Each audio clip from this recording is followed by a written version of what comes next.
Hey, what's up, everyone? Just thought I would do a video here as I'm heading out to get some stuff I need from town.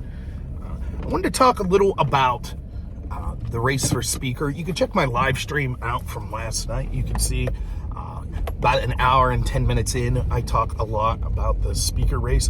But what I wanted to talk about specifically was seeing Lauren Boebert on with Sean Hannity and Chip Roy on with Laura Ingraham. And in both of those, you can check out those interviews. I just saw the clips. I don't watch Laura Ingraham. I don't watch Sean Hannity. I never have. I haven't even really seen clips of them for quite some time. It is evident to me that both of them, Sean Hannity and Laura Ingraham, despite being people that claim to be sort of populist, MAGA-type conservatives, are just plants that are there to give you the feel that they are actually advocating for populists. But when it comes to actually doing things that would encourage that sort of governance, they really are there to discourage you from doing that. So they're meant to be placeholders that's like, oh, these are people speaking up for us so changes can be made. But they're not. They're just shills. That's what they are. Their bread is buttered by the establishment, and that establishment at the top level, whether it be the Republicans or the Democrats, wants one thing above all else, and that is to remain in positions of power. The establishment Republicans would rather see a deal made to have Hakeem Jeffries Speaker of the House than they would to see someone like Matt Gaetz or Jim Jordan or someone like that made Speaker of the House. That's just the fundamental truth. You can see it in Laura Ingraham saying like, oh, but I'm more right-wing than you. I'm more populist than you, saying that to Chip Roy. Well, it's one to say something like that, just like Hannity. He tells his audience things publicly, but then in private he's saying, oh, I never really believed that, and blah, blah, blah. If Republican moderates decide that they want to vote for Hakeem Jeffries, that's on them.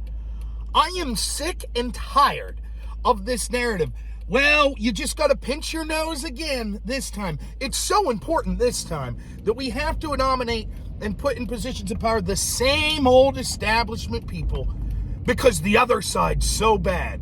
And then 2 years from now, it'll be the same story. And then 2 years, the same story. And then 2 years, the same story.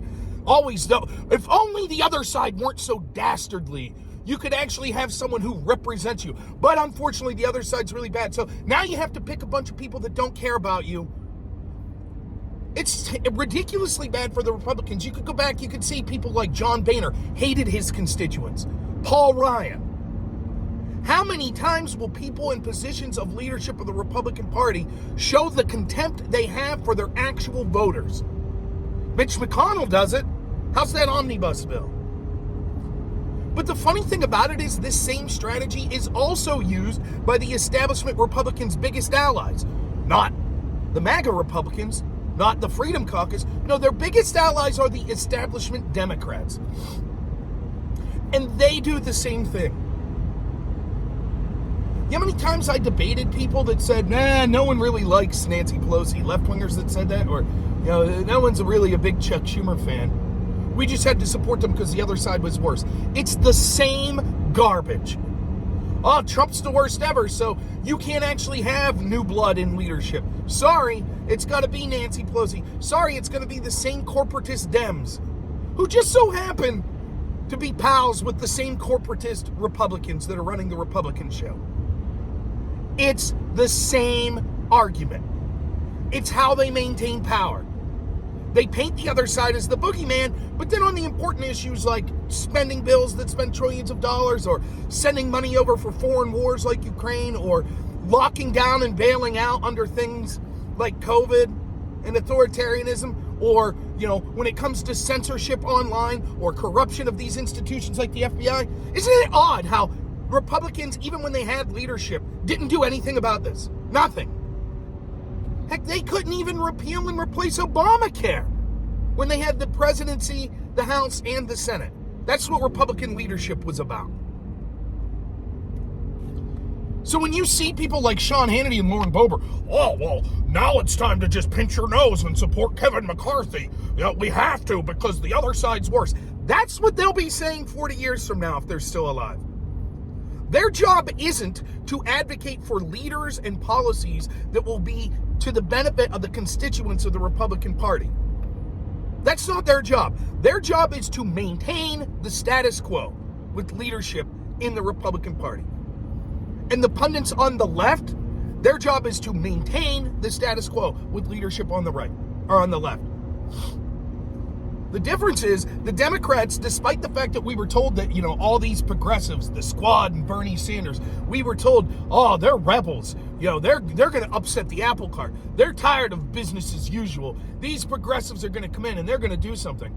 On every major situation, whether it be funding foreign wars or the massive spending or putting people in positions of leadership, it's always exactly what the establishment Democrats want. Always. Every single time. And then people that are progressives that support that sort of thing, sock Dems and other sorts of people, they're out there laughing. Oh, look at the infighting in the Republican Party. Yeah, at least we're principled. I'm glad there's at least 20 people in elected office in the House as Republicans that are willing to fight for their constituents, because there's zero in the Democratic side. So enjoy that. If only the Republicans were like the Democrats. That's true democracy, just listening to whatever leadership tells you and following in line. That's real democracy, not upsetting the apple cart and doing what the corporatists want and the establishment wants. That's how we have real democracy. Congratulations, Democrats. You did it. Tip of the cap to Jimmy Dore, who called this out in 2020 when Democrats wouldn't force the vote on Medicare for All. I'm not even a Medicare for All supporter, but it was refreshing to see someone calling for elected leaders that promised a bunch of stuff to their constituents. Let's get on record. Why don't you vote for it? No, that was too much, said even progressives. We have to toe the line, no matter what. And make no mistake, if this drags on, people like Sean Hannity and Laura Ingraham are hoping that some Republicans work with Democrats to get a Democratic speaker. That way they could say, well, we told you so. We told you. Now, look, everything's your fault. You people that actually cared about having leadership that cared about the constituents as opposed to hate them. It's your fault. Next time you'll learn to listen to what we tell you and shut your mouth. That's how it goes. So I just think it's funny. Stop trusting these charlatans like Sean Hannity and Laura Ingraham. It's easy for views to say what you think that your audience wants to hear. That's easy. But when the chips are down and things really matter, what were you doing? It was the same with COVID, with lockdowns. I see commentators, pundits, even streamers like me that identify as conservative or constitutionalist, etc., that way back in March of 2020 were saying 15 days to slow the spread. Meanwhile, I was out there getting crap from not just left-wingers, but right-wingers, because I was like, this is absurd. These lockdowns are absurd. You're allowing them to put the foot in the door of authoritarianism that they're not going to relinquish.